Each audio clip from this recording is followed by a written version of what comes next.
Hello all, welcome to story world. నేను రిజ్వానా. ఈ తరం కథ 14వ భాగం. కరుణ పుట్టినరోజు దగ్గరకు వచ్చింది. రమేష్ ఈ సంవత్సరం ఇదివరకు ఎన్నడూ జరగనంత ఘనంగా జరపడానికి నిశ్చయించుకున్నాడు. ఎంత తీసేసినా పిలవాల్సిన అతిథులు చాలా ఎక్కువ మందే అయ్యారు. కూతురు పుట్టినరోజుకి రమ్మనమని పిలుస్తూ రమేష్ పంపిన ఆహ్వాన పత్రిక చూసి అందరూ ఆశ్చర్యపోయారు. పుట్టినరోజే ఇంత ఆడంబరంగా చేస్తున్నాడు, ఇంకా ఆ పెళ్లి ఎంత వైభవంగా జరుపుతాడో అంటూ ఊహాగానాలు ప్రారంభించారు. మొత్తానికి రమేష్ అంటే ఇష్టం ఉన్నా లేకపోయినా ఆ రోజు మాత్రం అతని ఇంటికి వెళ్ళడం ఘనంగానే అందరూ భావించసాగారు. అందరూ అనుకున్నది ఒక్కటే, సిటీలో వివిధ రంగాలలో పేరు పొందిన కుటుంబాలన్నీ అతని ఇంటికి వస్తాయి. ఆడపిల్లలు గల తండ్రులు అల్లుళ్ళని వెతుక్కోవచ్చు, కొడుకులు గలవాళ్ళు పై ఉద్యోగాలు ఇచ్చే అధికారులను కలుసుకోవచ్చు, డబ్బున్న వాళ్ళు మిగతా వ్యాపారస్తులని పరిచయం చేసుకోవచ్చు. అసలు అతని ఇంటికి వెళ్ళి రావటమే ఒక అర్హతగా గుర్తింపబడుతుందని చాలామందికి తెలుసు. ఆహ్వాన పత్రికలు అందని వాళ్ళు మాత్రం అతన్ని బాగా తిట్టారు. పని పాట లేకపోతే సరి, వేలడంత లేని ఆ పిల్ల పుట్టినరోజుకి ఇంత వైభోగమా? దేశంలో ఇంతమంది తినడానికి తిండి లేక చస్తుంటే ఇంత అనవసరమైన ఖర్చా? అట్లా గొప్పలు గురిగించుకునే వాళ్ళ ఇంటికి మేం అసలు పిలిచినా వెళ్ళం అంటూ విమర్శించారు. ఇట్లా కొంతమంది విమర్శలకి, కొంతమంది ఆనందానికి గురి అయిన ఆ రోజు రానే వచ్చింది. రమేష్ ఇంటి ముందున్న ఆవరణలో పార్టీ ఏర్పాటు చేశాడు. చెట్లకి రంగురంగుల లైట్లు అమర్చారు. ప్రసిద్ధి చెందిన గాయని పాట కచేరీ చేయడానికి వచ్చింది. పార్టీ అంతా చాలా క్రమబద్ధంగా, ఏ ఒక్కరికి ఎలాంటి లోటు జరగకుండా అద్భుతంగా ఏర్పాటు చేసినందుకు రమేష్ సామర్థ్యాన్ని అందరూ ఏకగ్రీవంగా కొనియాడారు. రమేష్ అలవాటు ప్రకారం భార్యకి కూతురు పుట్టినరోజు సందర్భంగా కొత్త నగల పెట్టె బహుమతి ఇచ్చాడు. ప్రతిసారి అతనే స్వయంగా హేమని అలంకరించేవాడు. ఈసారి ఉదయం లేవగానే కూతురి చేత పంపించాడు. అతను స్వయంగా ఇచ్చి పెట్టుకోమని కోరనందున హేమకి రోషం వచ్చింది. ఆ నగలు పెట్టుకోకుండా పాతవే పెట్టుకుంది. జడ వేసుకుని అతి సింపుల్గా తయారైంది. మొట్టమొదటి అతిథిగా మాధుర్య వచ్చింది. ఎప్పటిలాగా చనువుగా సరాసరి లోపలికి రాలేదు. పరాయి వాళ్లలా బయటనే కూర్చుంది. హేమ తన మనసులో ఉన్న అసంతృప్తి మాధురి మీద చూపదలుచుకోలేదు. మాధురిదేమీ లేదు. కాస్త చనువుగా మాట్లాడే మగవారి అందరితో మాధురి ఎలాంటి అరమరికలు లేకుండా ప్రవర్తిస్తుంది. ఈ ప్రబోధం ఏదో రమేష్ వైపు నుంచే మొదలై ఉండాలి. అతను ఏ విధంగానూ ప్రోత్సహించనిదే ధీర గీటు దాటదని హేమకి బాగా తెలుసు. తన స్నేహాన్ని ఎంతో అపురూపంగా చూసుకునే ధీర అది కూడా విస్మరించిందంటే ఆ ఆకర్షణ ఎంతో బలమైనదై ఉండాలి. ధీరని పలకరించడానికి వస్తున్న హేమ ఆమె ధరించిన నగలు చూడగానే ఉలిక్కిపడింది. అవి రమేష్ తనకి తెచ్చినటువంటివే, ఏం తేడా లేదు. హేమ చెక్కిళ్ళు భగ్గుమన్నట్లయినాయి. మాధురితో ఏదో అంటూ నవ్వుతున్న రమేష్ హేమని చూడగానే గంభీరంగా అయిపోయాడు. కరుణ అతని ఒళ్ళో కూర్చుని ఉంది. మాధురి ముఖం కూడా క్షణంసేపు వెలవెలబోయింది. హేమ, నువ్వు ఇంకా తయారు కాలేదేం అంది మాధురి తెచ్చిపెట్టుకున్న నవ్వుతో. ఇంతకంటే అలంకరించుకునే ఓపిక నాకు లేదు ధీరా. అసలు పెళ్ళి అవగానే ఆడదానిలో సగం హుషారు చచ్చిపోతోంది.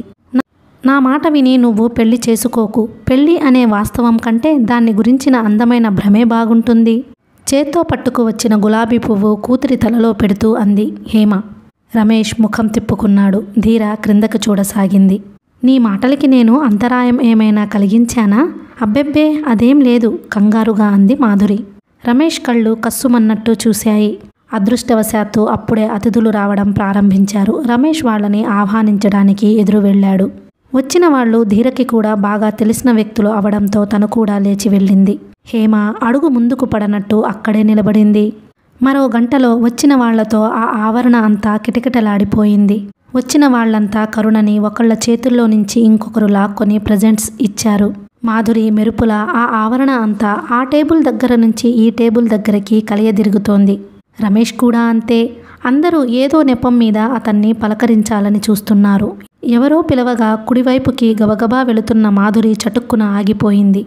ఎదురుగా ముఖద్వారంలో నుంచి సుధాకర్ లోపలికి వస్తున్నాడు. మాధురి కళ్ళు ఆశ్చర్యంతో పెద్దవైనాయి. అరే సుధా అనుకుంది. వెంటనే పక్కకు తిరిగి అక్కడికి కొద్ది దూరంలో ఒక టేబుల్ దగ్గర నిలబడి మాట్లాడుతూ ఎందుకో బిగ్గరగా నవ్వుతున్న రమేష్ భుజం మీద చేయి వేస్తూ, రమేష్, ఇదేమిటి సుధా వచ్చాడు? నువ్వు అతనికి కార్డు పంపావా అంది. నమ్మలేనట్లుగా రమేష్ తిరిగి చూశాడు. సుధాకర్ లోపలికి వస్తున్నాడు. అక్కడున్న వారిలో అతన్ని ఎరిగి ఉన్న కొంతమంది విష్ చేస్తుంటే అతను ప్రతిగా అభివాదం చేస్తూ లోపలికి వస్తున్నాడు. రమేష్ అతని వైపు వెళ్ళాడు. హలో. తనకి ఎదురుగా వచ్చిన రమేష్ని చూడగానే సుధాకర్ కరచాలం కోసం చేయి చాచాడు. రమేష్ చెయ్యి క్షణంలో సగం సేపు తటపటాయించినా వెంటనే అతని చెయ్యి అందుకుంది. సారీ, నేను చాలా లేట్ అనుకుంటాను. మా ఫాదర్కి ఫిట్ వచ్చింది.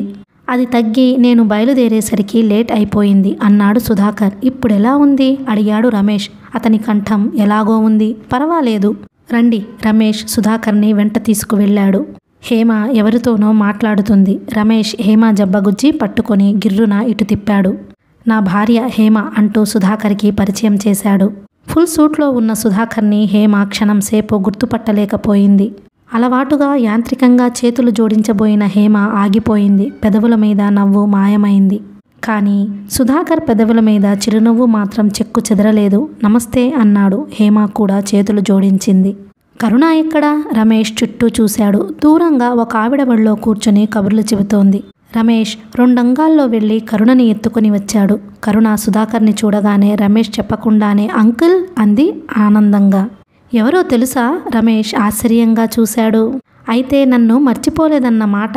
Good girl. సుధాకర్ కరుణ బుగ్గపట్టి సాగదీసి తీసుకుని ఎత్తుకున్నాడు.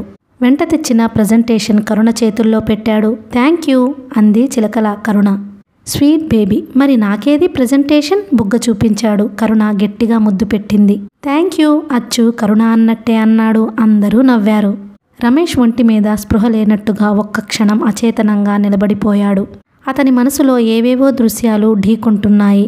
కరుణకి దెబ్బ తగిలినప్పుడు సమయానికి వెంటనే కట్టించిన వ్యక్తి సుధాకర్ అని తెలియగానే అతని ముఖంలో అంతవరకు దీప్తివంతంగా వెలుగొందుతున్న విజయ గర్వం, ఆనందం ఒక్కసారిగా హరించుకుపోయినాయి. అతని చూపులు ప్రశ్నార్థకంగా హేమ భుజం మీద నిలిచినాయి. హేమ దించుకున్న ముఖంలో అతనికి కావలసిన జవాబులన్నీ దొరికినాయి. ప్రళయం వస్తుందని ప్రాణాలు ఉగ్గబట్టుకుని ఎదురు చూసినప్పుడు అలాంటిదేం లేకుండా చల్లగాలితోనే అంతమైనట్టుగా ఆ రాత్రి పార్టీ అయిపోయిన తరువాత రమేష్ నుండి ప్రవాహంలా ఉరకబోయే ప్రశ్నల పరంపర కోసం ఎదురు చూసిన హేమకి అతని మౌనం పూర్తిగా ఆశాభంగం కలిగించింది. కొంచెం సేపు సుదీర్ఘంగా ఆలోచించిన హేమ చివరికి ఒక నిశ్చయానికి వచ్చిన దానిన తనంతట తానే ఆ ప్రసంగం ఎత్తటానికి అతని గదిలోకి వెళ్ళింది. రమేష్, నేను నిన్ను కొన్ని సంగతులు చెప్పాలి, కొన్ని నిన్ను అడగాలి అంది. నాకు నిద్ర వస్తుంది, రేపు మాట్లాడుకుందాం. నైట్ డ్రెస్గా ధరించిన లాల్చీ గుండీలు పెట్టుకుంటూ హేమ వైపు చూడకుండానే అన్నాడతను. కానీ హేమ ఏదో అనబోయింది. ప్లీజ్ హేమ, అతను వారిస్తున్నట్టుగా చేయి చాచాడు. ఈ ఒక్క రాత్రికి నన్ను వదిలే. నాకు చాలా అలసటగా ఉంది. దయ ఉంచి నన్ను రెచ్చగొట్టవద్దు. ఇప్పుడు నువ్వు ఏం మాట్లాడినా నాకు ఆవేశం వస్తుంది. అది మన సంసార జీవితానికే గొడ్డలి పెట్టు కావచ్చు. అనేక కారణాల వల్ల నా మనసు అగ్నిపర్వతంలా ఉంది. ఏది మంచో ఏది చెడో గ్రహించే స్థితిలో నేను ఇప్పుడు లేను. కరుణ కోసమైనా ఈరోజు మనం ఘర్షణ పెట్టుకోవద్దు. వెళ్ళు. హేమ స్తబ్దురాలిలా నిలబడిపోయింది. రమేష్ హేమ వైపు చూడడం కూడా ఇష్టం లేనట్టుగా అటువైపు తిరిగి నిలబడ్డాడు. ఎంతో ఆవేశంగా ఎన్నో అడగాలని వచ్చిన హేమ తప్పనిసరిగా అవన్నీ దిగమింగింది. వివేకం లాంటిది ఏదో భుజాలు పట్టి బలవంతంగా ఆ గదిలో నుంచి యువతలికి నెట్టినట్టుగా అయిష్టంగా బయటకి వచ్చింది. ఈ కాస్త విషయానికే అతని మనసులో అగ్నిపర్వతాలు బ్రద్దలైతే మరి తనకి? తన మనసులో ఎన్ని భూకంపాలు రావాలి? యుగ యుగాల నుంచి మగవాడి ప్రవర్తన ఇంతే కాబోలు. తన ఒక్కడికే మనసున్నట్టు, బాధ తన ఒక్కడికే పరిమితం అయినట్టు ప్రవర్తిస్తాడు. స్త్రీ హృదయం అనుభూతి ఎరుగని పాషాణం అనుకుంటాడేమో. అప్పటికి బలవంతంగా దిగమింగిన మర్నాడు ఉదయం తనంతట తానే ఈ విషయం ఎత్తి అడగదలుచుకున్నవన్నీ గట్టిగా అడగడానికి నిశ్చయించుకుంది హేమ. కానీ ఉదయం లేచేసరికి రమేష్ ఇంట్లో లేడు. తెల్లవారుజామున ఫోన్ వస్తే అప్పటికప్పుడు హడావుడిగా వెళ్ళాడని వంట కుర్రవాడు చెప్పాడు. ఆ రాత్రి వెళ్ళిన రమేష్ సాయంత్రం 4 గంటలకి తిరిగి వచ్చాడు. అతని వెంట వయసులో ఉన్న 2 ముస్లిం ఆడపిల్లలున్నారు. హేమకి వాళ్ళని చూపిస్తూ, హేమ, రజియా, జుబేదా ప్రస్తుతానికి కొన్నాళ్ల పాటు మన ఇంట్లోనే ఉంటారు. రాత్రి బేగం చనిపోయింది అన్నాడు. హేమ నిర్విణ్ణురాలైనట్టు చూసింది. బేగం అనే ఆవిడ రమేష్ తల్లిని చేరదీసిన అతని భార్య. రమేష్ కాస్త స్థితిమంతుడు అయిన తరువాత ఆ కుటుంబం ఇతనికి దగ్గరగా వచ్చింది. రమేష్ అడపాదడపా ఆర్థికంగా చితికిపోయిన ఆ కుటుంబానికి బాగా సాయం చేస్తున్న విషయం హేమకి కూడా తెలుసు. ఆవిడ కొడుకు ఒట్టి తాగుబోతు. తెగదెంపులు చేసుకుని డబ్బున్న అమ్మాయిని పెళ్లాడి పాకిస్తాన్ వెళ్ళిపోయి అక్కడే స్థిరపడిపోయాడు. ఆవిడ చనిపోతే చూసి రావడానికి వెళితే వెళ్ళాడు. కానీ వాళ్ళని ఇంటికి తీసుకురావడం హేమకి ఏమాత్రం నచ్చలేదు. ఈ విషయంలో తనని సంప్రదించనందుకు చాలా కోపం వచ్చింది. రమేష్ వంట కుర్రవాడిని పిలిచి వాళ్ల స్నానాలకి భోజనాలకి ఏర్పాటు చేయమన్నాడు. హేమతో వాళ్ళు చాలా మొహమాటస్తులు, ఎన్నడూ ఇల్లు విడిచి బయటకు రాని వాళ్ళు, కాస్త ఏం కావాలో చనువుగా అడిగి కనుక్కో అని ఆదేశించాడు. హేమ వాళ్ళిద్దరిని గెస్ట్ రూమ్లోకి తీసుకువెళ్ళి కావలసినవన్నీ ఏర్పాట్లు చేసి సరాసరి రమేష్ గదిలోకి వచ్చింది. రమేష్ టేబుల్ దగ్గర నిలబడి ఆ రోజు ఆఫీస్ నుంచి అర్జెంట్ అని మార్క్ చేసి పంపిన ఉత్తరాలు చూసుకుంటున్నాడు. అతని ముఖం డసిపోయినట్టు వాడిపోయి ఉంది. రమేష్, వీళ్ళని మన ఇంటికి ఎందుకు తీసుకువచ్చావు అంది. ఎందుకు తీసుకురాకూడదు? ఉత్తరాలు చూస్తూనే రెట్టించాడతను. మనకి వాళ్ళకి ఏమిటి సంబంధం? నిలదీసింది హేమ. ఈ ప్రపంచంలో ఉన్న ప్రతి అనాథకి నాకు ఉన్న సంబంధమే. దిక్కులేనితనం అంటే ఏమిటో నీకు తెలియదు హేమా. తెలిస్తే అట్లా మాట్లాడవు. వాళ్ళకి తల్లిపోయింది, ఎవరూ లేదు. అనాథాశ్రమానికి అన్ని వేలిపోసిన నేను 2 అండలేని ఆడపిల్లలకి ఆశ్రమం ఇవ్వడం తప్పు కాదనుకుంటాను. బాగుంది, డబ్బు చందాగా ఇవ్వడం వేరు, బాధ్యత స్వీకరించడం వేరు. వయసులో ఉన్న ఆడపిల్లలు, అందులో వేరే జాతి వాళ్ళు మన ఇంట్లో ఉంటే లోకం ఏమనుకుంటుంది? లోకం మరి అంత గుడ్డిది కాదని నాకు తెలుసు. ఒకవేళ మొదట అపోహపడినా తర్వాత తప్పక అర్థం చేసుకుంటుంది. చేసుకోకపోయినా పర్వాలేదు. లోకం అపోహపడినంత మాత్రాన సత్యం అసత్యంగా ఎన్నటికీ మారదు. ఎవరో ఎక్కడో అపోహపడతారని నాకు మంచిది అని తోచిన పని చేయకుండా ఉండలేను. హేమ సమాధానం చెప్పలేనట్టుగా పెదవి కొరుక్కుంటూ నిలబడింది. నీ భయం నాకు తెలుసు. నీ పరువు ప్రతిష్టలకు నేనేం భంగం రానివ్వనులే. వాళ్లకు సాధ్యమైనంత త్వరలో ఏదో ఒక ఏర్పాటు చూస్తాను. ఇంతలో వంట కుర్రవాడు గదిలోపలికి తొంగి చూస్తూ, సుధాకరట మీకోసం వచ్చానని చెప్పమన్నారు అన్నాడు. వస్తున్నాను, కూర్చోమని చెప్పు అన్నాడు రమేష్. అతనెందుకు వచ్చాడు? హేమ కంగారుగా కప్పిపుచ్చుకుంటూ అడిగింది. నేనే రమ్మన్నాను. అతనేదో ఆశ్రమం కట్టిస్తున్నట్ట. నాకు తెలిసిన ఒకనికి దాని వివరాలు కావాలన్నాడు. అతను బాగా డబ్బున్నవాడు. ఇలాంటి ఆశ్రమాలు అంటే బాగా పిచ్చి. చందాలు బాగా ఇస్తాడు. సుధాకర్కి అతన్ని పరిచయం చేస్తానని చెప్పాను. రమేష్ వెళ్ళబోతూ ఆగి, నువ్వు కూడా రా అన్నాడు. నేనెందుకు? అవన్నీ నాకేం తెలుస్తాయి? వాటిని తెలుసుకోవడానికి కాదు, వాటిని గురించి మాతో చర్చించడానికి కాదు. ఇంటికి వచ్చిన వాళ్ళకి టీ ఇచ్చి మాట్లాడించడం గృహిణిగా నీ బాధ్యత. అది మర్చిపోకు. వంట కుర్రాడికి టీ చేయమని చెప్పిరా. ఆ క్షణంలో అతని ముఖం నిజంగానే బద్దలు కాబోతున్న అగ్నిపర్వతంలా ఉంది. హేమకెందుకో భయం వేసింది.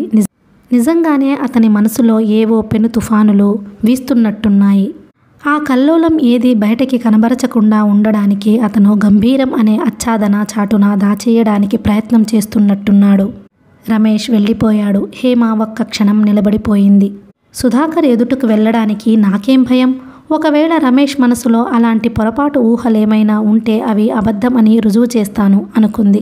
10 నిమిషాల తరువాత హేమ వంట కుర్రవాడి చేత టీ పెట్టించుకుని వచ్చింది. రమేష్, సుధాకర్ ఇద్దరూ మధ్యగా ఉన్న టీపాయి మీద బిల్డింగ్ ప్లాన్స్ పెట్టి చూస్తున్నారు. రమేష్ తొడ మీద కరుణ కూర్చుని తను కూడా శ్రద్ధగా ఆరిందాన్లా అవి గమనిస్తోంది. సుధాకర్ హేమని చూడగానే విష్ చేశాడు. రా హేమ, చూడు, ఈ బిల్డింగ్ కట్టడానికి మొదటి చందాని రమేష్ని ఇవ్వమంటున్నాను అన్నాడు. హేమ వచ్చి రమేష్ పక్కన కూర్చుంది.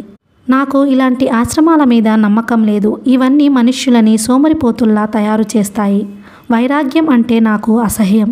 అది జీవితాన్ని నిర్జీవం చేస్తుంది. సోఫాలో వెనక్కి ఆనుకుని కూర్చుంటూ ఖచ్చితంగా అన్నాడు రమేష్. హేమ ఆశించినట్టుగా ఆ మాటలు సుధాకర్ని ఏం బాధ పెట్టలేదు. చిరునవ్వు చెదరని ముఖంతో రమేష్ వైపు తదేకంగా చూస్తూ, మీరు చాలా పొరబడుతున్నారు. రంగుల వలలాంటి జీవితం పట్ల మనిషికి రవ్వంత వైరాగ్యం ఉండడం ఎంతో అవసరం. లేకపోతే ఎప్పుడో ఒకసారి జీవితం దుఃఖభాజనం అవక తప్పదు. చందా మీరు ఇవ్వకపోతే హేమ ఇస్తుంది అన్నాడు. తన ఇష్టం, ఇస్తే నాకేం అభ్యంతరం లేదు. ఒకరి ఇష్టాన్ని కాదనే హక్కు ఇంకెవరికీ లేదని నేను విశ్వసిస్తాను. రమేష్ మాటలెందుకో కానీ హేమకు శ్లేషగా ప్రతిధ్వనించాయి. సుధాకర్ కుతూహలంగా హేమ వైపు చూశాడు. క్షమించండి సుధాకర్, ఈ దేశంలో ప్రతి ఆదర్శ గృహిణిలా నేను కూడా భర్త సంపాదన మీద ఆధారపడ్డదాన్నే. నా డబ్బంటూ నాకేదీ లేదు. కాబట్టి చందా ఇవ్వాలని ఉన్నా నేను ఇవ్వలేని ఆసక్తురాలిని అంది. అబద్ధం, తన పేరు మీద బ్యాంక్లో చాలా డబ్బుంది ఫిర్యాదు చేశాడు రమేష్. డబ్బున్న మాట నిజమే, కానీ అది భర్తగారి కష్టార్జితం. అది చూసి సంతోషపడడమే తప్ప ఒక్క రూపాయి కూడా తీసి వాడలేను. ఇంతవరకు వాడలేదు. డబ్బు విషయంలో ఈ ఆడవాళ్ళకి పీనాసితనం మహా ఎక్కువ. ఇవ్వనని చెప్పలేక ఈ డొంక తిరుగుడంతా. అర్థం చేసుకోండి మీరు, నవ్వాడు రమేష్. అవునవును, ఆడదానికి ఎప్పుడూ డబ్బుని భర్తని వదులుకోవడం ఏమాత్రం ఇష్టముండదు. అది కూడా మీరు అర్థం చేసుకోండి అంది హేమ. డబ్బు భర్త అని విడదీయడం ఎందుకు? డబ్బున్న భర్త అంటే బాగుంటుందిగా. సుధాకర్ పక్కున నవ్వాడు. బాగుంది. మొత్తానికి ఇద్దరు గడుసుతనంగా నాకు చందా ఇవ్వకుండా ఎగ్గొడుతున్నారు. అది అసలు సంగతి. సరే, ఏం చేస్తాం? ఇవ్వకపోయినా ఇచ్చేదాతని చూపిస్తున్నారుగా, అదే సంతోషం అన్నాడతను కాగితాలు మడుస్తూ. హేమ ఇద్దరికీ టీ ఇచ్చింది. సుధాకర్ కళ్ళు లిప్తపాటుగా ఒకే సోఫాలో పక్కపక్కన కూర్చొని నవ్వుతూ తుళ్ళుతూ ఎంతో అన్యోన్యంగా ఒకరిని ఒకరు కవ్వించుకున్నట్లుగా మాట్లాడుతున్న ఆ ధోరణి చూసి ఈర్షపడ్డాడు. కానీ అది క్షణంలో సగం మాత్రమే. ఆ వెంటనే ఆత్మీయత లాంటి భావం ఏదో అతని హృదయంలో ఉన్న అన్ని భావాలని పొంగులా వచ్చి ముంచేసింది. సుధాకర్ వెళ్ళేటప్పుడు కరుణని ఎత్తుకునే ముద్దులాడాడు. నాతో వచ్చేయ్, మా ఇంటికి వెళ్ళిపోదాం. మీ అమ్మా నాన్న ఇంకో పాపని తెచ్చుకుంటారు అన్నాడు.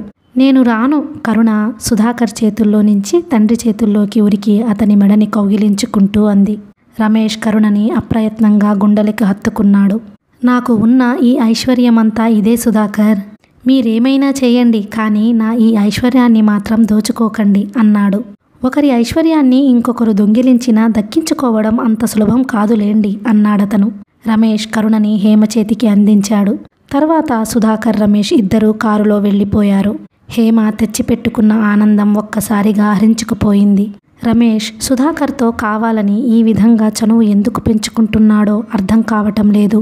ఒకటి మాత్రం నిజం, రమేష్ అనాలోచితంగా ఎప్పుడూ ఏ పని చేయడు. అతను చేసే ప్రతి పని వెనుక ఒక నిగూఢార్థం, ఉపయోగం తప్పకుండా ఉంటాయి.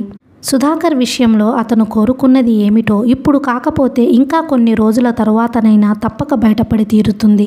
హేమ నిబ్బరంగా ఆ సమయం కోసం వేచి చూడడానికి నిశ్చయించుకుంది.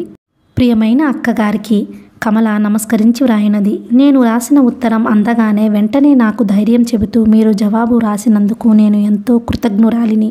ఈ రోజుకి మా అమ్మ పోయి 2 నెలలు అయింది. అమ్మ పోగానే కబురు పంపిన మామగారు కానీ వారు కానీ రాలేదు. నా గురించి వాళ్ళు పూర్తిగా వదిలేసుకున్నట్లుగా ఉంది. ఈ స్థితిలో ఏం చెయ్యాలో నాకు తోచడం లేదు. ఇదివరలో మీరు నాకు రాసిన ఉత్తరాలన్నీ మళ్ళీ చదివాను. అవి చదువుతుంటే నాకు మార్గం చూపించగల వ్యక్తి మీరు ఒక్కరే అనిపించింది. అందుకే సంకోచాలు వదిలి ఉత్తరం రాశాను. నాకు అప్పుడే మీకు జవాబు రాయాలని ఎంతగానో ఉండేది. కానీ వ్రాయవద్దని అమ్మ ఆంక్ష. ఆవిడ మాటకు ఎదురు తిరగడం కానీ, ఆవిడ కాదన్నది రహస్యంగా చేయటం కానీ నాకు అలవాటు లేదు. అలా పెరిగాను. నా యందు దయ ఉంచి నాకేదైనా మార్గం చూపించండి. అమ్మ పోయింది. నా మంచి చెడులు చూసేవాళ్ళెవ్వరూ లేరు. ఏం చేయాలో నాకసలే తెలియటం లేదు. మిమ్మల్ని నమ్మాను. వారికి నా నమస్కారాలు. మీ ఉత్తరం కోసం 1000 కళ్ళతో ఎదురు చూస్తుంటాను. మీ సోదరి కమల. సుందరానికి ఈ మధ్యనే ప్రమోషన్ వచ్చింది. కొత్త హోదాలో బాధ్యతలెక్కువైనాయి. నెలకి తరచుగా 20 రోజుల పైన క్యాంప్స్లో ఉంటున్నాడు. అదృష్టవశాత్తు అతను క్యాంపు నుంచి ఈ ఉదయమే వచ్చి ఉన్నాడు. మళ్ళీ రాత్రికి వెళ్ళిపోతున్నాడు. మధ్యాహ్నం పోస్టులో వచ్చిన ఆ ఉత్తరం చూసినప్పటి నుంచి హేమకి గుండెలు ద్రవించుకుపోతున్నాయి. సాయంత్రం సుందరం ఇంటికి రాగానే హేమ ఉత్తరం చూపించింది. కానీ హేమ ఆశించిన భావాలేవి అతని ముఖంలో కనిపించలేదు. ఉత్తరం చదవడం పూర్తి అయ్యేసరికి చిరాగ్గా కనుబొమ్మలు ముడిపడ్డాయి. ఉత్తరం మడిచి హేమ చేతికి ఇచ్చేస్తూ వెంటనే నచ్చిన అతన్ని చూసుకొని పెళ్లి చేసుకోమని వ్రాయి అన్నాడు నిర్లక్ష్యంగా. మరీ అంత అన్యాయంగా మాట్లాడకు అంది హేమ. అన్యాయంగా మాట్లాడానా? ఆ మూర్ఖురాలి మూలంగా నా జీవితంలో అపురూపమైన 6 సంవత్సరాలు మట్టిపాలు అయినాయి అన్నాడు కోపంగా. జీవితం అన్న తర్వాత లాభనష్టాలు ఉండకుండా ఉంటాయా సుందరం? ప్రతి వాళ్ళకి ఏవో కొన్ని ఎగుడు దిగుళ్ళు తప్పవు. నువ్వేమైనా చెప్పు హేమ. ఇక ఆ మనిషితో నాకు సంబంధం లేదు. కోర్టులో కేసు గెలవబోతుండగా మళ్ళీ ఈ పీడ ఏమిటి నాకు? నా జీవితంలో ఆ అధ్యాయం ముగిసిపోయింది. అంత కఠినంగా మాట్లాడడానికి మీ మగవాళ్లకే చెల్లుతుంది. ఇందులో ఆ అమ్మాయి చేసిన తప్పు ఏముందో చెప్పు వింటాను. తప్పేముందా? ఏం తనేం పసిపాప? నా భర్త దగ్గరికి నేను వెళతాను అని తిరగబడలేకపోయిందా? నా జీవితం పాడైపోతుంది అని నచ్చజెప్పలేకపోయిందా? చెప్పలేని మనిషి అని తెలుస్తూనే ఉందిగా. అయినా ఆ అమ్మాయిని అనే ముందు మగవాడివై ఉండి నువ్వేం చేశావో ఆలోచించు. ఆ తెగింపు నీకెందుకు లేకపోయింది? తాళిగట్టిన వాడివి నువ్వు. మీ అత్తగారి దగ్గరకు వెళ్ళి నువ్వే అటో ఇటో ఎందుకు తేల్చుకోలేకపోయావు? జీవితం వృధా అయిందట. నీ ఒక్కడిదేనా అట్లా అయ్యింది? ఆ అమ్మాయి మాత్రం పోగొట్టుకోలేదా? అది తన స్వయంకృత అపరాధం. నేనేం చేశాను? ఈ మాటే నీకెందుకు వర్తించదు అంటున్నాను. సుందరం, ఈ ఒక్కసారి ఆ అమ్మాయికి అవకాశం ఇవ్వడం నీ ధర్మం. లేదు హేమ, ఆ పని నా వల్ల కాదు. ఎందుకనో కారణం చెప్పు. నీకెలా చెప్పాలో నాకు తెలియడం లేదు. దయ ఉంచి నన్ను వదిలేసేయ్. నువ్వెవరికీ పెళ్లి చేసుకుంటానని హామీ ఇవ్వలేదుగా? అనుమానంగా అడిగింది. లేదు, ఇవ్వలేదు. మరి అలాంటప్పుడు ఇంకేమిటి అభ్యంతరం? నేను చెప్పలేను హేమ, నన్ను క్షమించు. నాకు తెలుసు నేను చెప్పగలను. మగవాడిగా నీ అహం అడ్డు వస్తుంది. ఇన్నాళ్ళు రాని ఆ అమ్మాయి ఇప్పుడు వస్తానని అనగానే నేనెందుకు స్వీకరించాలి అనుకుంటున్నావు, అంతేనా? కాదు కాదు, అది కూడా కాదు. సుందరం అక్కడ నుంచి వెళ్ళబోయాడు. నేను ఆ అమ్మాయికి వచ్చేయమని ఉత్తరం రాస్తాను అంది హేమ. వద్దు హేమ, రాత్రికి నేను క్యాంపుకి వెళుతున్నాను. నన్ను ఆలోచించుకొని అన్నాడు. సాయంత్రం వేళ పార్కు అంతా పిల్లల ఆటలతో, నవ్వులతో, కేరింతలతో ప్రతిధ్వనిస్తుంది. హేమ కరుణని తీసుకుని పార్కుకు వచ్చింది. దాదాపు నెల రోజుల నుంచి ఇంచుమించు రోజు సాయంత్రం వేళ పార్కుకి కూతురుని తీసుకురావడం దినచర్యగా అలవాటు చేసుకుంది. హేమకి జీవితం దాదాపు స్తంభించిపోయినట్టుగా ఉంది. రమేష్తో కలిసి క్లబ్కి, పార్టీకి వెళ్లే సందర్భాలు మానుకుంది. మొదటి 2-3 సార్లు ఒంట్లో బాగాలేదనే వంకతో తనే నిరాకరించింది. తన అయిష్టాన్ని గమనించినట్టుగా ఆ పైన అతనే అడగడం మానేశాడు. భార్యాభర్తలిద్దరూ కలిసి మాట్లాడుకునే సందర్భాలే తగ్గిపోయినాయి. ఉదయం నుంచి సాయంత్రం వరకు చేసే పని ఏమీ లేదు. పొద్దు గడవడమే పెద్ద బాధ అయిపోయింది. రంగనాయకి దగ్గర నుంచి ఒకసారి పాపని తీసుకువచ్చి చూపించి వెళ్ళమని ఉత్తరాలు వస్తూనే ఉన్నాయి. హేమ ఒకరోజు ఉదయం రమేష్ కాఫీ తాగి పేపర్ చూస్తుండగా వదినగారు రాసిన ఉత్తరం అతనికిస్తూ ఇందుపల్లె వెళతానని అడిగింది. రమేష్ ఆ ఉత్తరం తాకలేదు సరికదా, కనీసం కన్నెత్తి కూడా దానివైపు చూడలేదు. ఒకసారి నువ్వు వెళ్ళావుగా, ఈసారి వాళ్ళు రావడం మర్యాద. అంత చూడాలని ఉంటే వాళ్లనే రమ్మనమను అన్నాడు. నాకు వెళ్ళాలని ఉంది. వెళ్ళు, నిన్ను వద్దని ఆపేవాళ్ళెవరిక్కడ? కరుణని మాత్రం తీసుకువెళ్ళడానికి వీల్లేదు. అతను పేపర్ పక్కన పడేసి స్నానానికి వెళ్ళబోతూ ఒక్క క్షణం ఆగి, కానీ వెళ్లే ముందు ఒకటి మాత్రం గుర్తుంచుకో, నువ్వు వెళ్ళదలుచుకుంటే ఇక తిరిగి రావడం అంటూ ఉండదు. అందుకిష్టమైతే వెళ్ళు అనేసి వెళ్ళిపోయాడు. హేమ నిర్విణ్ణురాలు అయినట్టుగా అలాగే కూర్చుండిపోయింది. ఏమిటి అతని ఉద్దేశం? అన్నయ్యతో పూర్తిగా సంబంధం తెంపుకోమనా, లేక ఆ పేదవాళ్ల ఇంటికి వెళ్లడం గౌరవహీనమనా? కరుణ కోసం, ఆడపిల్ల అయిపోయిన కరుణ భవిష్యత్తు కోసం అతనితో రాజీ పడడానికి తను సిద్ధం అవుతోంది. రోషం చంపుకొని కేవలం భార్యగానే బ్రతకడానికి నిశ్చయించుకుంది.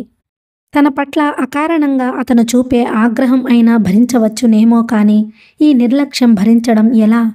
నువ్వు వెళ్ళదలుచుకుంటే ఇక తిరిగి రావడం అంటూ ఉండదు. అంత నిర్మోహమాటంగా అనటంలో అతను ఇంకేదైనా సూచించడం లేదు కదా? హేమ గుండెలో పుట్టెడు దుఃఖం ముంచుకు వచ్చింది. కేవలం తిండి కోసం, బట్ట కోసం భర్త అండదండన పడి ఉండే ఆడదాని బ్రతుక్కంటే భయంకరమైనది ఇంకోటి లేదేమో.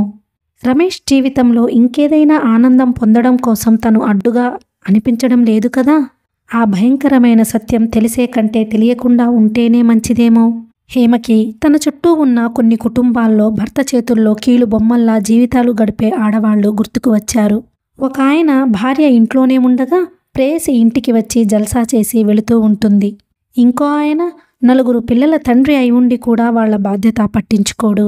నెలకింత అని భార్య చేతికి డబ్బు ఇస్తుంటాడు. తను మాత్రం సెక్రటరీని వెంట వేసుకుని దేశాలన్నీ తిరిగి సరదాగా గడిపి వస్తుంటాడు. ఈవిడ కుక్కలాగా ఆ ఇంటిని, ఆయన కుటుంబ గౌరవాన్ని జాగ్రత్తగా కాపలా కాస్తూ రక్షిస్తూ ఉంటుంది. ఇంకో ఆయన చదువు కోసం మేనకోడలిని దగ్గర ఉంచితే చదువు పూర్తి కాకముందే ఆ అమ్మాయిని పిల్ల తల్లిని చేశాడు. మొదటి భార్యని మర్యాదగా ఆ మేనకోడలితో వివాహానికి అంగీకరిస్తే ఇంట్లో ఉండనిస్తానని, లేకపోతే పుట్టింటికి తరిమేస్తానని బెదిరించాడు. గత్యంతరం లేని ఆవిడ ఒప్పుకుంది. ఇప్పుడు భర్తకి, పిల్లలకే కాకుండా ఉద్యోగస్తురాలైన సవతికి, ఆవిడ పిల్లలకి కూడా యంత్రంలా చాకిరీ చేస్తోంది. ఏం ఆడవాళ్ళు, వీళ్ళకి నోట్లో నాలిక లేదా, సిగ్గు లేదా, మానాభిమానాలు లేవా అనుకునేది తను. వాళ్ళని చూసి జాలిపడేది, అసహ్యించుకునేది. ఇప్పుడు తన స్థితి ఏమైంది? తను కూడా వాళ్ల కోవకే చెందబోతున్నాననే భయం నరనరంలో శక్తిని క్షీణింపజేస్తోంది. రమేష్తో రాజీ పడడమా, లేక ఎదురు తిరిగి దూరంగా వెళ్ళిపోవటమా? రాజీ పడితే తోలుబొమ్మలా, జీవోత్సవంలా బ్రతకాలి. ఎదురు తిరిగితే ఎగుడు దిగుడుగా ఉండే భవిష్యత్తును ఎదుర్కోవాలి. రోజు రోజుకి ఎక్కువ అవుతున్న ఈ ఘర్షణతో హేమకి మతిపోయినంత పని అవుతుంది. ఆలోచనలలో మునిగిపోయి బయట ప్రపంచాన్ని గురించి ధ్యాసే మరిచిపోయినట్టు బెంచీ మీద వెనక్కి ఆనుకొని కూర్చున్న హేమ సుధాకర్ పార్కులోకి వచ్చి కరుణని ఎత్తుకొని తనకి అభిముఖంగా వచ్చి నిలబడే వరకు గుర్తించలేదు. ఏమిటి అంత దీర్ఘాలోచనలో మునిగిపోయావు అన్నాడతను నవ్వుతూ. అబ్బెబ్బే ఏం లేదు, హేమ సర్దుకు కూర్చుంది. మీ ఆశ్రమం సంగతి ఏమైంది అంది చప్పున. కట్టడం ప్రారంభించారుగా, రమేష్ చెప్పలేదా అన్నాడతను. నేను అడిగేది మీ సంగతి. ఆశ్రమం మొదలు కాకముందు అన్నిసార్లు మా ఇంటికి వచ్చారు, మళ్ళీ ఈ మధ్య అడ్రస్సే లేకుండా అయిపోయారు అంది. సుధాకర్ నవ్వాడు. సారీ హేమ, నేను వచ్చి స్వయంగా చెప్పకపోవడం నాది పొరపాటే, క్షమించాలి. నేను ఇంటికి రాకపోయినా రమేష్ని రోజు ఆఫీస్లో కలుస్తూనే ఉన్నాను. అన్నట్టు మెనీ థ్యాంక్స్ హేమ. ఆ ఆశ్రమం ఇంత త్వరగా మొదలైంది అంటే అది నీ చలవే. ఆ ఆశ్రమంలో చేరబోయే వాళ్లంతా నీకు ఎంతో రుణపడి ఉంటారు. నేనేం చేశాను? రమేష్ నాకంతా చెప్పాడు. దీని విషయం పట్టించుకుంటే గాని వీలు లేదని మంకుపట్టు పట్టావట. నీ మూలంగా రమేష్ తనకి ఇలాంటివి ఇష్టం లేకపోయినా మాకు సాయం చేశాడు. అతను అండగా నిలబడకపోతే ఇది ఇంత త్వరగా ముడిపడేదే కాదు. థ్యాంక్స్ హేమ. ఆడవాళ్లు తమ చీరల కోసం నగల కోసం ఎంతైనా రాద్ధాంతం చేస్తారు గాని ఇలాంటి విషయాలు పట్టించుకోరు. పైనుంచి భర్తకు ఎక్కడ కోపం తెప్పిస్తామోనని భయపడతారు కూడా. నీ పట్టుదల కారణంగా రమేష్ తప్పనిసరిగా చాలా శ్రద్ధ తీసుకున్నాడు. అంతేకాదు ఆ పక్కనే చిన్నపిల్లల కోసం ఒక అనాథ శరణాలయం కట్టడానికి కూడా ఏర్పాటు చేయబోతున్నాడు. దానికి కావలసిన చందాలు పోగు చేసి గవర్నమెంట్ దగ్గర నుంచి గ్రాంట్స్ వచ్చేలా చూడడం అతని పని. ఆ తర్వాత అదంతా సద్వినియోగం అయ్యేలా చూసే బాధ్యత నాది. ఇద్దరం ఆ విధంగా ఒప్పందం చేసుకున్నాం. సుధాకర్ ఎంతో ఉత్సాహంగా చెబుతున్న ఈ మాటలని రెప్పవాల్చకుండా విన్న హేమ తలదించుకొని పచ్చిక మీద తదేకంగా చూడసాగింది. ఎంత విచిత్రంగా ఉన్నాయి ఇతను చెప్పిన మాటలు. ఆశ్రమం సంగతి పట్టించుకుంటే గాని వీల్లేదని తను మంకుపట్టు పట్టిందా? ఏమిటి రమేష్ మనసులో ఉన్న ఉద్దేశం? కారణం తెలియదు గాని రమేష్ ఎందుకో సుధాకర్కి సాయం చెయ్యాలని దృఢంగా సంకల్పించుకున్నట్టున్నాడు. అతని ఆస్తి అంతా మాధురికి వచ్చేలా చేశాననే పశ్చాత్తాపం కావచ్చు. ఈ రూపేణా అతను కోరినదేదైనా చేసి ఆ పాపానికి పరిహారం చేసుకోవాలనేమో. బహుశా అతను ఇలాంటి ఉద్దేశం మనసులో పెట్టుకుని స్వయంగా కూతురు పుట్టినరోజుకి రమ్మనమని పిలిచి ఉండవచ్చు. ఆ పిలవటానికి ఈ సాయం చేయటానికి తప్పకుండా సంబంధం ఉందని తెలుస్తూనే ఉంది. అప్పటికే కాస్త మబ్బుగా ఉన్న ఆకాశం బాగా మేఘాలు కూడుకొని చల్లని గాలి రివ్వున వీయడంతో పార్కులో ఉన్నవాళ్లంతా గబగబా వెళ్ళిపోవడానికి ఉద్యుక్తులవుతున్నారు. సుధాకర్ తలెత్తి ఆకాశం వైపు చూసి వాన వచ్చేట్టుంది అన్నాడు. అవును, త్వరగా ఇంటికి వెళ్ళడం మంచిది. రా కరుణ, వెళ్దాం అంటూ హేమ చేతులు చాచింది. కానీ సుధాకర్ కరుణని చేతుల్లో నుంచి జారనివ్వలేదు. పద, ఇంటి వరకు నేను కూడా వచ్చి దింపుతాను అన్నాడు. ముగ్గురూ కలిసి పార్కు దాటి బయటకు వచ్చి 4 అడుగులు వేశారో లేదో టపటపమని చినుకులు రాలసాగినాయి. ఉధృతంగా గాలి మొదలైంది. పెద్ద వర్షమే వచ్చేట్టుంది అంది హేమ. అవును, అంత దూరం వెళ్ళడం కష్టమే. మధ్యలో పూర్తిగా తడిసిపోతారు. మా ఇంటికి వెళదాం హేమ. వాన తగ్గగానే వెళ్ళిపోదురు గాని అన్నాడు. వద్దు పర్వాలేదు, ఇంటికి వెళ్ళిపోతాం కంగారుగా అంది హేమ. సుధాకర్ ముఖంలో నవ్వు మాయమైంది. ఏం హేమ, మా ఇంటికి నువ్వు రాకూడదా? అంత అర్హత లేదా మాకు? లేక నేను మర్చిపోయిన గతం నువ్వు మర్చిపోలేకపోతున్నావా? సందేహంగా చూశాడు. అబ్బెబ్బే అదేం లేదు. అయితే నడు మరి. ఈ గాలి చూడు, ఇళ్ళని తోసేస్తున్నట్టు చెట్లని పెకిలిస్తున్నట్లుగా ఎంత ఎక్కువగా వీస్తోందో. నిన్నిలా వదిలేస్తే రేపు రమేష్కి నేను ఏమని సమాధానం చెప్పాలి? పద అంటూ దోవ తీశాడు. హేమ గత్యంతరం లేని దానిలా అనుసరించింది. ఆ గాలి వాన చూస్తుంటే ఇంటికి వెళ్ళడం కానీ అక్కడెక్కడైనా నిలబడడం కానీ ఈ 2 కష్టమేననిపించింది. హేమ సుధాకర్ ఇంట్లో అడుగు పెట్టిందో లేదో కుండపోతగా వర్షం ప్రారంభమయ్యింది. ఇల్లు చాలా చిన్నది. చెక్క బద్దలతో చేసిన కటకటాలున్న వరండా దాటగానే ఒక గది ఉంది. దానిలో 4 కుర్చీలు ఎడాపెడా వేసి ఉన్నాయి. గదిలో టేబుల్ నిండా కుర్చీల్లో ఎక్కడ చూసినా పుస్తకాలే పడి ఉన్నాయి. సుధాకర్ ఒక కుర్చీలో ఉన్న పుస్తకాలు టేబుల్ మీద పడేసి కూర్చో హేమ అన్నాడు. కరుణని దింపి నీకేం కావాలంటే అది తీసుకో, వద్దనే వాళ్ళు ఎవ్వరూ లేరిక్కడా అన్నాడు. కరుణ టేబుల్ మీద ఉన్న జపాన్ ఫ్యాన్ అందుకుంది. సుధాకర్ కరుణని దగ్గర కూర్చోబెట్టుకొని ఆ విసనకర్ర తెరిచి మూసే విధం చూపించాడు. కరుణ వెంటనే విసనకర్ర అందుకొని తను మూసి చూపించింది. గుడ్, నవ్వాడు సుధాకర్. తర్వాత కొన్ని పేపర్లు తీసి కరుణకి కాగితం పడవలు చేసి ఇచ్చాడు. వాటిని చూడగానే సంతోషంతో చప్పట్లు కొట్టింది కరుణ. కుర్చీలో కూర్చొని చెంపకి చెయ్యి ఆనించి ఆటల్లో మునిగిపోయిన ఆ ఇద్దరిని రెప్ప వాల్చకుండా చూస్తున్న హేమకి మనసులో వద్దనుకున్న ఏవో దృశ్యాలు కదిలినాయి. సుధాకర్ కరుణని వదిలేస్తూ, నువ్వు కూర్చొని పుస్తకాలు చూస్తుండు హేమ, నేనిప్పుడే టీ తీసుకువస్తాను అంటూ లేచాడు. వద్దు వద్దు, నాకిప్పుడేం వద్దు అంది హేమ. ఒక్కసారి నేను చేసిన టీ రుచి చూడు, మళ్ళీ మళ్ళీ వద్దన్నా మా ఇంటికి వచ్చి కావాలని అడుగుతావు. ఇంత వానలో టీ తాగకపోతే దిగులేస్తుంది. కరుణ, నాతోరా, నీకు బిస్కెట్ ఇస్తాను అంటూ వేలు పుచ్చుకొని లోపలికి తీసుకువెళ్ళాడు. ఎవర్రా సుధా వచ్చింది? లోపల నుంచి ఇంకో కంఠం వినిపించింది. నాకు తెలిసిన వాళ్ళు డాడీ, వాన వస్తుంటే లోపలికి వచ్చి కూర్చోమన్నాను. మీరు మందు వేసుకున్నారా? లేదు. ఈ అమ్మాయి ఎవరు? నా స్నేహితుడి కూతురు. సుధాకర్ కరుణని ఎత్తుకుని తండ్రికి దగ్గరగా తీసుకువెళ్ళి చూపించాడు. పిల్ల ముత్యంలా ఉంది, పేరేమిటి అన్నారాయన. కరుణ. ఎవరో తెలుసా? సుధాకర్ తండ్రిని చూపిస్తూ కరుణని అడిగాడు. తెలుసు, తాతయ్య. తాతయ్య ఎవరు చెప్పారు నీకు? నవ్వుతూ అన్నాడు. జుట్టు నెరిసిందిగా, నెరిసిన వాళ్లంతా తాతయ్యలేగా అంది కరుణ. ఓసి భడవా, తెలివిగల పిండంలాగానే ఉందే. ఫణిభూషణరావు కూడా నవ్వాడు. ఆ నవ్వుతోనే దగ్గు వచ్చింది ఆయనకి. మందు వేసుకోండి డాడీ, త్వరగా వేడివేడి టీ చేసి తెస్తాను సుధాకర్ ఆయన వెన్ను మీద రాస్తూ అన్నాడు. ఈ లాయర్ గారు చూశావా, ఈరోజు కూడా కంటికి కనిపించడం లేదు ఆయన ఆయాసపడుతూనే అన్నాడు. సుధాకర్ చప్పున అక్కడ నుంచి వంట ఇంట్లోకి వెళ్ళిపోయాడు. ఇంకో నిమిషం ఆయన ఎదుట నిలబడితే ఆయన నోటి నుంచి రాబోయే తిట్ల పరంపర వినాలి. రోజుకి కనీసం 1-2 సార్లు అయినా రమేష్ని మాధురిని కలిపి నానా శాపనార్థాలు పెడితే గాని ఆయనకు తృప్తి ఉండదు. ఇప్పుడు ఆ పంచాంగం విప్పాడంటే ఆపడం కష్టం. అవతల హేమ ఉంది. యువతల గదిలో కూర్చొని ఈ సంభాషణ అంతా హేమ వింటూనే ఉంది. హేమకెందుకో అక్కడ ఊపిరాడకుండా ఉక్కిరి బిక్కిరి అవుతున్నట్టుగా ఉంది. తను ఈ ఇంటికి రావడం ఏమిటి, కలలా ఉంది అనుకుంది. కూర్చున్న చోట నుంచి లేచి కిటికీ దగ్గర నిలబడింది. బయట వాన ఇప్పుడిప్పుడే తగ్గేట్టు లేదు. సుధాకర్ అంత నిర్లిప్తంగా ఎలా ఉండగలుగుతున్నాడు?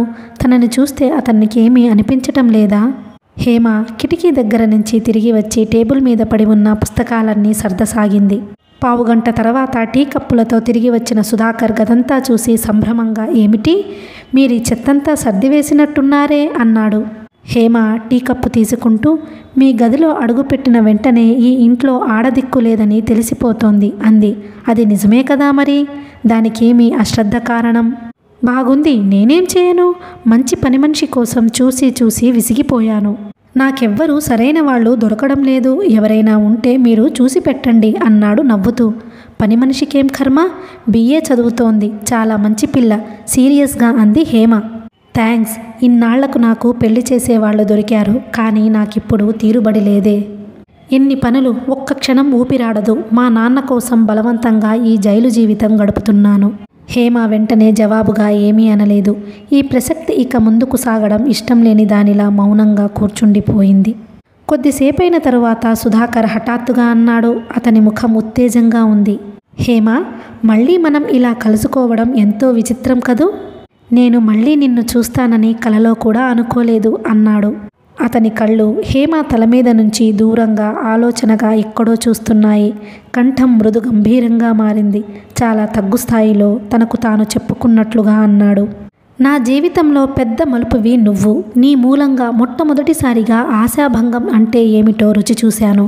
ఆ సాయంత్రం నాకు ఇంకా గుర్తుంది. నేను మా డాడీ మీ ఇంటికి రావడం. సుధాకర్, ప్లీజ్, ఇప్పుడు ఆ సంగతులన్నీ ఎందుకు? ఒక్కసారి మనసు విప్పి మాట్లాడుకుంటే ఏమవుతుంది హేమ? ఇలాంటి అవకాశం మనకు దొరకడం విచిత్రంగా లేదు?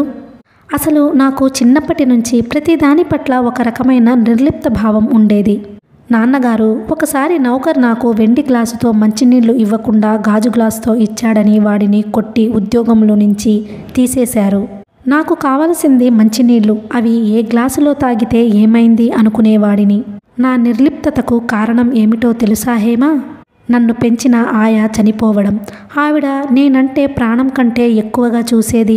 నాకేదైనా కాస్త దెబ్బ తగిలితే తన ప్రాణమే పోయినంత బాధగా. నాకంటే ఎక్కువగా గిలగిలలాడేది. ఒక రోజున ఆ రోజు ఉదయం కూడా నాకు అన్నం తినిపించి తలదువ్వి స్కూల్కు పంపింది. నేను మళ్ళీ 3 గంటలకి స్కూల్ నుంచి తిరిగి వచ్చేసరికి ఆవిడ లేదు. చనిపోయింది అన్నారు. కొద్ది గంటల క్రితం ఎంతో అల్లారు ముద్దుగా నన్ను స్పర్శించిన ఆ చేతులు జీవరహితం అయినాయి. హాలులో కట్టెలా పడుకోబెట్టిన ఆవిడను చూస్తే ఏడుపు రాలేదు. ఇదేం చిత్రం అనిపించింది. దిమ్మెరపోయినట్టు ఆవిడ శవాన్నే చూస్తూ నిలబడ్డాను. ఉదయం ఉన్న మనిషి సాయంత్రానికి లేకపోవడం ఏమిటో, ఈ మాయ ఎక్కడ ఉందో నాకు అర్థం కాలేదు. ఆనాటి నుంచి ఈ చావు పుట్టుకల గురించి చర్చ నా మనసులో అంతర్గతంగా ఉంటూనే వచ్చింది. వయసు వచ్చిన తరువాత అది కాస్త తగ్గింది. నా శరీరం మీద నాకు రకమైన మమకారం జనించడం ప్రారంభించింది. తాత్కాలికంగా వైరాగ్యం అనే భావన మరుగున పడిపోయి, ఆ వయసులో అందరి కుర్రవాళ్లలాగానే నేను కూడా పెళ్లిని గురించి ఏవేవో ఊహించుకున్నాను. ధీరా ఇంట్లో బర్త్డే నాడు నిన్ను చూశాను. నువ్వు ఎంతో ప్రత్యేకంగా కనిపించావు. నా చుట్టూ ఉన్న ఫ్యాషన్ల సీతాకోక చిలుకల్లో నువ్వు వేరుగా తోచావు. ఎందుకో కానీ నువ్వంటే నాకు చాలా ఇష్టం కలిగింది. నాకేది కావాలన్నా చిటికెల మీద తెప్పించి ఇచ్చే నాన్న అండలో పెరిగిన నాకు ఆశాభంగం అంటే ఏమిటో రవ్వంత కూడా తెలియదు. నీతో నేను కలిసి గడపబోయే జీవితం గురించి ఎన్నెన్నో ఊహించుకున్నాను. నేను వెళ్ళి అడగటమే ఆలస్యం. నువ్వు నా భార్యగా నా వేలు పుచ్చుకొని నా ఇంటికి నడిచి వచ్చేస్తావని నా నమ్మకం. ఆ నమ్మకం గొడ్డలి పెట్టులా బద్దలయ్యేసరికి నేను తట్టుకోలేకపోయాను. నా భార్యవైన నిన్ను రమేష్ అన్యాయంగా అమానుషంగా ఎత్తుకుపోయినంత ఆగ్రహం కలిగింది. మీ ఇంటి నుంచి వచ్చిన ఆ సాయంత్రం ఆ బాధలో నాకు చచ్చిపోవాలని ఎంతగానో అనిపించింది. మా నాన్న అండదండలు, పరువు ప్రతిష్టలు, అంతులేని ఐశ్వర్యం జీవితంలో నేను కోరుకున్న ఈ ఒకే ఒక్క కోరికని తీర్చలేకపోయినాయి. తీవ్రమైన ఆశాభంగం నాలో నిద్రపోతున్న అలజడిని మళ్ళీ మేల్కొల్పినట్టయింది. స్వసుఖాల కోసం ఎన్నో సమకూర్చుకుంటాం, కానీ అదంతా భ్రమే. మన వ్రాతలో మనకి ఎంత రాసిపెట్టి ఉంటుందో అంతే దక్కుతుంది. మనం సంపాదించుకున్న ఐశ్వర్యాలు, అధికారాలు ఎందుకు పనికిరావు, ఏమీ చేయలేవు. నాకు చదువు మీద ధ్యాస పూర్తిగా పోయింది. చాలా రోజులు మహేష్ యోగి వెంట తిరిగాను. ఆయన ధోరణి కూడా నాకు నచ్చలేదు. నాకేం కావాలో నాకు తెలియదు. చివరికి 4 సంవత్సరాల క్రితం హృషికేశ్లో ఒక స్వామి దగ్గర 6 నెలలు ఉండిపోయాను. ఆయన కళ్ళల్లో కనిపించిన తేజస్సు నేనెక్కడా చూడలేదు. మండుతున్న జ్వాలలా ఉండేవి అవి. కొత్త వాళ్ళు చూస్తే వాటిల్లో దహించుకుపోతారేమోనని భయపడతారు. ఆయన దగ్గర ఉండడం, ఆయన నియమనిష్టలకి తట్టుకోవడం చాలా కష్టం. నేను పట్టుదలతో అది సాధించాను. 6 నెలలు పూర్తి అయ్యేసరికి నేను పునర్జన్మ ఎత్తినట్టే ఫీల్ అయ్యాను. మన ఆనందం కోసం మనం ప్రాకులాడడంలోనే మనిషిని ఇంత దుఃఖం పెనవేసుకుని ఉంది.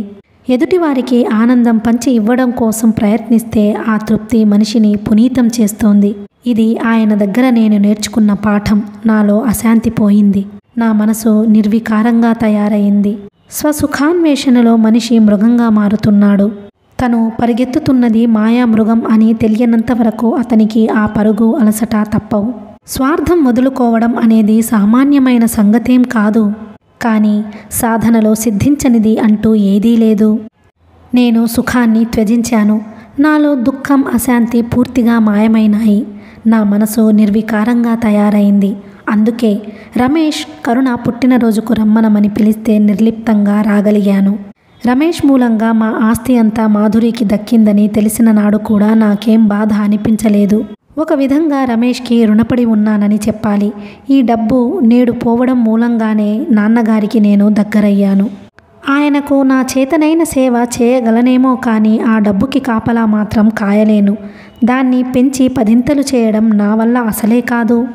నాన్న సంపాదించిన డబ్బు నేను పోగొట్టాననే అపఖ్యాతి నుంచి రమేష్ నన్ను తప్పించాడు. ఆ డబ్బే ఉంటే నాన్నగారికి నాకు అభిప్రాయాలు కలిసేవే కాదు. బద్ధశత్రువుల్లా అయ్యేవాళ్లమేమో. రమేష్ తనకు తెలియకుండానే నన్ను రక్షించాడు. నువ్వు రమేష్ని చేసుకోవడం కేవలం నీ అదృష్టం హేమా. నన్ను చేసుకుని ఉంటే నువ్వు చాలా దుఃఖం పొందేదానివి. నా ఈ వైరాగ్య మనస్తత్వం అప్పుడు కాకపోయినా ఇంకోసారైనా బయటపడి ఉండేది. నువ్వు విసిగిపోయి ఉండేదానివి. ఇద్దరం ఎప్పుడో విడిపోయి ఉండేవాళ్ళం. ఈ విధంగా కూడా రమేష్ మన ఇద్దరికీ మంచి చేశాడు. ఇప్పుడు అన్యోన్యంగా ఉన్న మీ ఇద్దరినీ చూస్తుంటే నాకెంతో సంతోషంగా అనిపిస్తుంది. సుధాకర్ చెప్పడం పూర్తి చేశాడు. సర్వం మర్చిపోయినట్టుగా బొమ్మలా కూర్చొని తదేకంగా వింటున్న హేమ ఉలిక్కిపడి బయటకి చూసింది. వాన తగ్గిపోయింది. గడియారం చాలా టైం అయిందని హెచ్చరిస్తున్నట్లుగా గంటలు కొట్టింది. ఇంటికి వెళ్దాం మమ్మీ. కరుణ విసుగ్గా తల్లి చెయ్యి పట్టి లాగింది. వర్షం వెలిసిపోయింది. రోడ్డు మీద అక్కడక్కడ ఇంకా నీళ్లు బాగా నిలిచి ఉన్నాయి. మబ్బులు తొలగి చంద్రుడు ఉదయించడంతో అంతటా వెన్నెల పరుచుకుంది. సుధాకర్, హేమ మెల్లగా నడుచుకుంటూ రమేష్ ఇంటిని సమీపిస్తున్నారు. సుధాకర్ టాక్సీ పిలుస్తాను అంటే హేమ వద్దంది. చల్లగాలిలో నడుస్తుంటే హాయిగా ఉంది. వాళ్లతో నడుస్తున్న కరుణ సుధాకర్ తనకి బహుమతిగా ఇచ్చేసిన విసనకర్ర చూసుకుని మురిసిపోతోంది. హేమ మౌనంగా నడుస్తోంది. జీవితాన్ని గురించి సుధాకర్ చేసిన వివరణ పదే పదే గుర్తుకు వస్తోంది. ఆ మాటలు విన్న తర్వాత హేమ మనసంతా చిత్రమైన శాంతి అలుముకుంది. గుండెలు అదిమివేస్తున్న బాధ ఏదో తొలగిపోయి తేరుకున్నట్టుగా ఉంది. మౌనంగా ఏదో ఆలోచిస్తూ నడుస్తున్న సుధాకర్ ఉన్నట్టుండి, హేమ, నువ్వు నాకు సాయం చేసి పెట్టాలి అన్నాడు. ఏమిటది? మీ ఇంట్లో పాత చీరలు, దుప్పట్లు లాంటివి ఏమైనా ఉంటే నాకివ్వు. ఎందుకు? హేమ తెల్లబోయినట్టు చూసింది. హేమ ముఖంలో ఆశ్చర్యం చూసి అతను పక్కున నవ్వాడు. నా కోసం కాదులే, మొన్న తుఫానులో కోస్తా జిల్లాలో చాలా గ్రామాలు దెబ్బతిన్నాయని పేపర్లో చూడలేదు నువ్వు? కొన్ని గ్రామాలే జలమయం అయినాయట. చాలామందికి నిలువ నీడ లేకుండా పోయింది. ప్రభుత్వం ఏదో చేస్తూనే ఉందనుకో. ఉడతాభక్తిగా తోచినంత సాయం చేద్దామని ఉన్నవాళ్ల దగ్గర యాచన చేసి లేని వాళ్ళకిస్తారన్నమాట. సరిగ్గా అంతే. కలిమికి లేమికి మధ్యన వారధిని నేను. ఇల్లు దగ్గరకు రాగానే కరుణ చేతిని వదిలించుకొని తూనీగల ముందుకు పరిగెత్తింది. రమేష్ ముందు హాలులో తీరుబడిగా కూర్చొని పేక ముక్కల్ని ఇల్లులా పేరుస్తున్నాడు. తండ్రిని చూడగానే డాడీ అంటూ పరిగెత్తుకొచ్చిన కరుణ, డాడీ, ఈ ఫ్యాన్ చూడు ఎంత బాగుందో అంటూ ఉత్సాహంగా చూపించింది. ఎక్కడికి వెళ్ళారు తల్లి? ఎంతోసేపటి నుంచి వేచి చూస్తున్నవాడిలా అడిగాడు.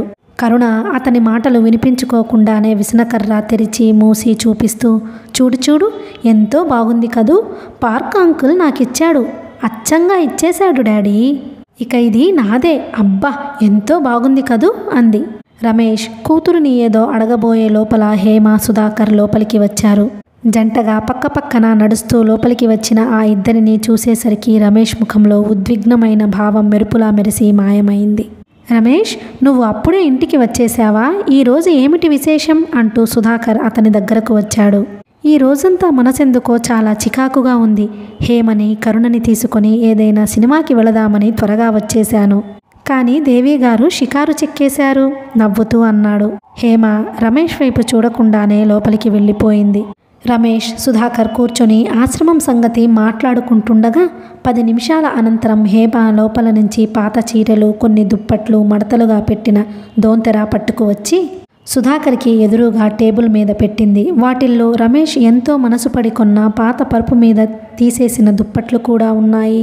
ప్రస్తుతానికి ఇంట్లో ఇవే ఉన్నాయి. నేను రేపు కొంతమందికి ఫోన్ చేసి ఇంకా చాలా సంపాదించి మీకు అందజేస్తాను అంది. Many thanks. సుధాకర్ హేమకి కృతజ్ఞతలు చెప్పి రమేష్కి వాటి అవసరం గురించి వివరించాడు. ఐ సీ అన్నాడు గంభీరంగా. హేమ కాగితాలు తెచ్చి ఇచ్చింది. సుధాకర్ ఆ దోంతరని వాటిల్లో చుట్టి పట్టుకుని వెళ్ళడానికి లేచాడు. పొద్దుపోయింది, భోజనం చేసి వెళ్ళకూడదు అన్నాడు రమేష్. నో, ఇంకెప్పుడైనా. ఫాదర్కి ఇంకా డైట్ ఇవ్వలేదు. నేను వెళ్ళి బ్రెడ్ కాల్చి తినిపించాలి. గుడ్ నైట్, వస్తా హేమ అని వెళ్ళిపోయాడు. సుధాకర్ వెళ్ళిపోగానే భార్యాభర్తల మధ్య హఠాత్తుగా నిశ్శబ్దం ఏర్పడింది. అది ఇనుప గోడల దుర్భేద్యంగా ఉన్నట్లు అనిపించింది హేమకి. హేమ అక్కడ నుంచి వెళ్ళబోతుంటే రమేష్ పిలిచాడు. అతని ముఖం కఠినంగా ఉంది. అంత కొత్త దుప్పట్లు ఇచ్చేశావు, ఏమిటి నీ ఉద్దేశం? అవి నేను వాడడం ఎప్పుడో మానేశాను. నాకు పనికిరానివి ఇంకొకరికి ఉపయోగపడితే ఇవ్వటంలో తప్పేం లేదనుకున్నాను. ఈ ఇంట్లో నేను అనేవాడిని ఒకడిని ఉన్నానని గుర్తుందా? ఇచ్చే ముందు నన్నెందుకు అడగలేదు? అడగడం ప్రారంభిస్తే చాలా విషయాలున్నాయి. ఆ ప్రసంగాలు ఎత్తడం నీకు నాకు ఇద్దరికీ మంచిది కాదు. నీ ధోరణేమిటో నాకు అర్థం కావడం లేదు. నేను సహించిన కొద్దీ నీ పెడసరి ప్రవర్తన మితిమీరిపోతోంది. ఇప్పుడే చెబుతున్నాను విను. ఇది నా ఇల్లు. నా ఇంట్లో నా ఇష్టం లేకుండా, నాకు తెలియకుండా ఏ చిన్న విషయం జరగడానికి వీల్లేదు. ఈ ఇంట్లోంచి ఏ వస్తువు బయటకు వెళ్ళాలన్నా మొదట నాకు తెలియాలి. తెలిసిందా? బాగా గుర్తుపెట్టుకో. అంతేకాదు, ఇంకెప్పుడు కారు లేకుండా షికారుకి వెళ్లకు. వాన వంక పెట్టుకొని ఎండ సాకు చెప్పి సుధాకర్తో కలిసి బజార్లలో నడవకు. పరువు ప్రతిష్టలు పొందాలంటే సంవత్సరాలు పడతాయి. కానీ పోగొట్టుకోవాలంటే 1 నిమిషం చాలు. ఈ ఇంటి ఇల్లాలుగా నీ బాధ్యత నువ్వు మర్చిపోతే గుర్తు చేయాల్సిన బాధ్యత నాకుంది. అవసరం అయితే శిక్షించే హక్కు కూడా నాకుంది. జరగరానిదేదైనా జరిగితే నేను ఉచితానుచితాలు చూడనని నువ్వు బాగా జ్ఞాపకం పెట్టుకోవడం మంచిది. ఆ రాత్రి హేమ భోజనం చేయలేదు. చేయమని అడగలేదు. హేమ తన గదిలో మంచం మీద ఇంకా అలాగే నిశ్చేష్టురాలు అయినట్టుగా అరచేతుల్లోకి చూసుకుంటూ కూర్చుంది. పక్క గదిలో రమేష్, కరుణ మాటలు వినిపిస్తూనే ఉన్నాయి. కరుణ తండ్రి దగ్గర పడుకొని పార్కులో నుంచి సుధాకర్ ఇంటికి వెళ్ళిన తరువాత తిరిగి వచ్చే వరకు జరిగిందంతా చిలకలా తండ్రికి చెప్పింది. తల్లి గది సర్దడం, టీ తాగడం ఇవి చెప్పింది. కానీ సుధాకర్ హేమతో అంతసేపు చెప్పిన సంగతులేమిటో బాగా చెప్పలేకపోయింది. చాలాసేపు ఏమిటో చెప్పాడు డాడీ అంది విసుగ్గా. నిన్ను చూసి ఆ తాతగారు ఏమన్నారు మళ్ళీ చెప్పు. రమేష్ 2-3 సార్లు అడిగి మళ్ళీ చెప్పించుకున్నాడు. తండ్రి కూతుళ్ల మధ్య జరుగుతున్న సంభాషణ పళ్ళు పోకుండా హేమకి వినిపిస్తూనే ఉంది. హేమ ముఖం ఎర్రబడింది. చీచీ, అంత నీచంగా ఆ పసిదాని దగ్గర ఆరాలు తీయకపోతే సూటిగా నన్నే అడగకూడదు అనుకుంది. అతను అడగకపోయినా తనే లేచి వెళ్ళి చెబుదామని ఆవేశపడుతున్న మనసుని దాన్ని బలంగా అదిమి ఆపుచేసింది. తన ఇల్లట, తన ఇష్టం లేకుండా ఈ ఇంట్లో ఏం జరగరాదట. పని మనిషికి చెప్పినట్టు చెబుతున్నాడు. హేమకి అతని మాటలు చాలా అవమానంగా అనిపించసాగినాయి. ఇంకా 4 రోజులు పోతే ఇంకే విధంగా మాట్లాడుతాడో. ఎన్నడూ ఇల్లు విడిచి బయటకు రాని హేమ, అందరితోనూ ముభావంగా దూరంగా ఉండే హేమ హఠాత్తుగా అందరినీ కలుపుకొని ఆప్యాయంగా మాట్లాడడం చూసి, విరాళాలు వసూలు చేయడానికి ఉత్సాహపడడం చూసి అందరూ ఆశ్చర్యపోయారు. రమేష్ అభిమానం పొందడం కోసం హేమ అడిగిన దానికంటే మిన్నగా సాయపడ్డారు. హేమ వసూలు చేసిన సామాగ్రి చూసి సుధాకర్ ఆశ్చర్యపోయాడు. నవ్వుతూ, చూశావా హేమ, ఏ పని చేసినా డబ్బున్న వాళ్ళు చేస్తేనే రాణిస్తుంది. ఆ మిసెస్ భుజంగం చూడరాదు, నన్ను 20 సార్లు తిప్పింది. కానీ ఒక్క కానీ కూడా చందా ఇవ్వలేదు. ఇన్ని బట్టలు, ఈ 116 ఇచ్చిందంటే నేను నమ్మలేకుండా ఉన్నాను అన్నాడు. రోజు సాయంత్రం వేళలా సుధాకర్ హేమ విషయాలు చర్చించడం, ఇద్దరూ కూర్చొని వచ్చిన సామాను వివరంగా జాబితా రాసుకోవడం, నవ్వుతూ త్రుళ్ళుతూ మాట్లాడుకోవడం రమేష్ గమనిస్తూనే ఉన్నాడు. అతను హేమని వారించనూ లేదు, ఇది నాకిష్టం లేదు అని హెచ్చరించనూ లేదు. సుధాకర్ వెడుతూ, హేమ, నేను వారం రోజులకి గాని తిరిగి రాను. బాగా చూసే మనిషిని ఉంచాననుకో, కాస్త తీరిక చిక్కినప్పుడు ఎప్పుడైనా వెళ్ళి నాన్నని చూస్తూ ఉండు అన్నాడు. హేమ తల ఊపింది. రమేష్ కస్సుమనడం హేమ గమనించకపోలేదు. కథ కొనసాగుతుంది.